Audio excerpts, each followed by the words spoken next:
last year we talked a lot about veterans like LeBron and Rondo kind of being valuable and showing that they won before and they could kind of show the team how to get there. Do you feel like one of those guys now?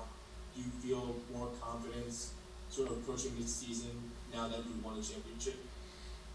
Um, yeah, I mean, I kind of know what it takes to win a championship now, and so far the guys that haven't won, you know, Trez and Wes, and um, guys like that, I still want to be able to, even though they're, Wes been in the game longer than me, um, and Trez is a great player, and I still want to be able to, tell them things that can help us, repeat.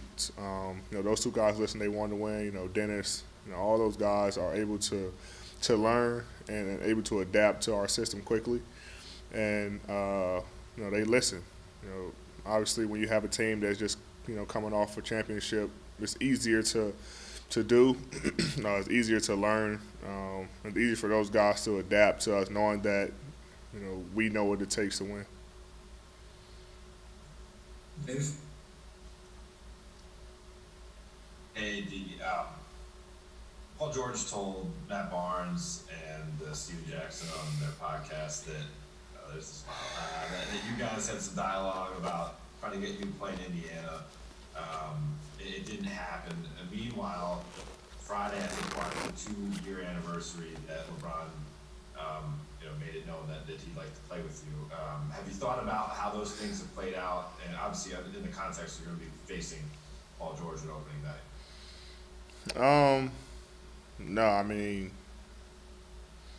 the Paul thing in Indiana. It was a conversation for sure.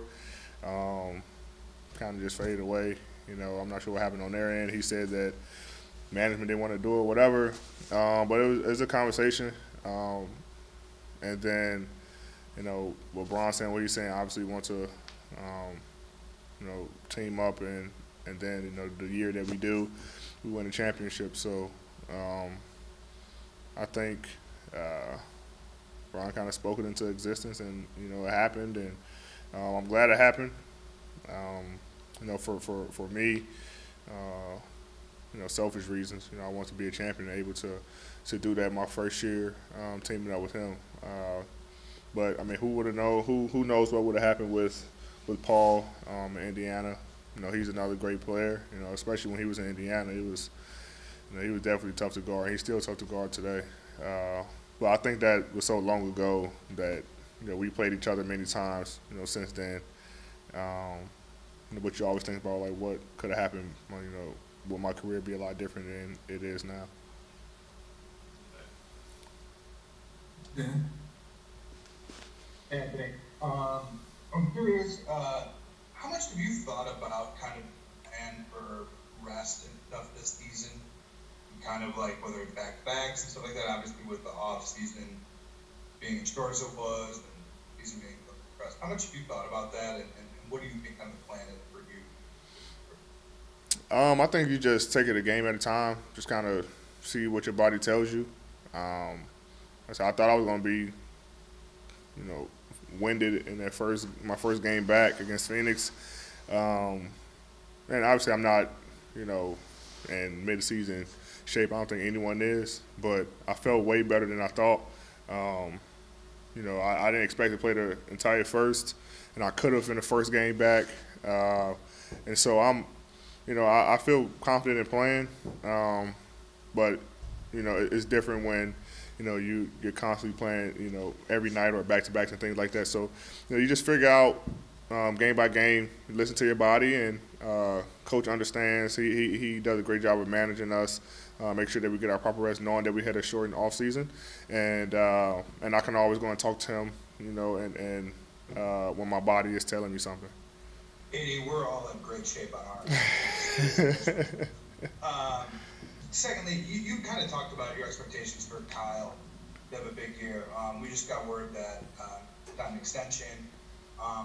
What can that do for a player? Just kind of the comfort in that, and knowing and not having that kind of that year hanging over someone's head. Yeah, I mean it's good for him. you don't have that, contract anxiety for the whole year. Now that it's out the way, he can go out there and play, and which he was doing anyway. He was having a great, preseason, and he even played great for us in the bubble and all last year. So, he's locked in. He made a great jump.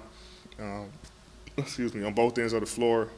He wants to take those matchups. He wanted to guard Book in the preseason. He wanted to guard Kawhi in the preseason. So, and Paul. So he wants those matchups. He's playing extremely well for us on the offensive end, making big shots.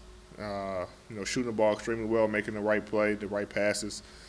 So it's good for him. We're excited to have him here. I know he's excited to be here. And he's a champion. You deserve it. And I'm glad that the Lakers were able to, work something out with him to be able to allow him to just go out there and play and not worry about contracts for the rest of the season. All right, I think we're going to wrap it up. Jordan Richard? What's up, bro? What's up, baby? What's up?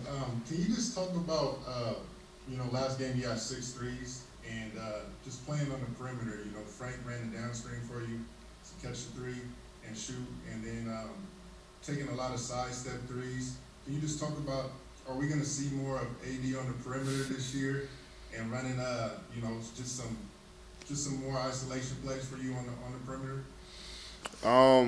Last year, Coach talked to me about getting my 3-point attempts up. I think I was shooting, maybe 3 a game last year in the bubble, or it might have been for the season, and 38% in the bubble. And he said it helped us win, and he wanted me to get that average up to 5 attempts a game. And so, just having the confidence, working with, Mike P on my shooting, day in and day out, constantly just shooting the ball with confidence and just letting it fly. Obviously the team, the players want me to shoot it. They have a lot of confidence in me. And so I just got to be able to be confident enough to go out there and shoot the ball, whether it's a pull-up 3, sock shot, whatever it is, and just try to get that attempt up to 5, just knowing that it'll help the team.